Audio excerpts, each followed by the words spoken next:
ଗୁଜୁରୀ ବଜାର ଛକରେ ଦୁର୍ବୃତ୍ତଙ୍କ ଆକ୍ରମଣରେ ଦୁଇ ଗୁରୁତର, ଜିଲ୍ଲା ମୁଖ୍ୟ ଚିକିତ୍ସାଳୟରେ ଭର୍ତ୍ତି। ମିଳିଥିବା ସୂଚନା ଅନୁସାରେ ବାଲେଶ୍ୱର ସଦର ଥାନା ଅନ୍ତର୍ଗତ ଗୁଜୁରୀ ବଜାର ଛକରେ ଦୀପକ ଏବଂ ତାଙ୍କର ଜଣେ ସମ୍ପର୍କୀୟ ଶ୍ରୀଧର ପ୍ରଧାନ ଗ୍ୟାରେଜରେ ଥିବାବେଳେ କିଛି ଦୁର୍ବୃତ୍ତ ଆସି ଦୁଇ ଜଣଙ୍କୁ ଅତର୍କିତ ଆକ୍ରମଣ କରିଥିଲେ।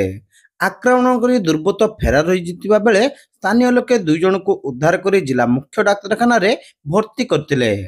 ପ୍ରାୟ 6 ଜଣ ଦୁର୍ବୃତ୍ତ ଆସି ମାରଣାସ୍ତ୍ରରେ ଆକ୍ରମଣ କରି ଫେରାର ହୋଇଯାଇଥିବା ଜଣାପଡ଼ିଛି। ଆହତ ହୋଇଥିବା ଉଭୟ ଦୀପକ ଦାସ ଏବଂ ଶ୍ରୀଧର ପ୍ରଧାନଙ୍କର ଘର ଘୋଡ଼ାପଦା ଗ୍ରାମରେ ବୋଲି ଜଣାପଡ଼ିଛି।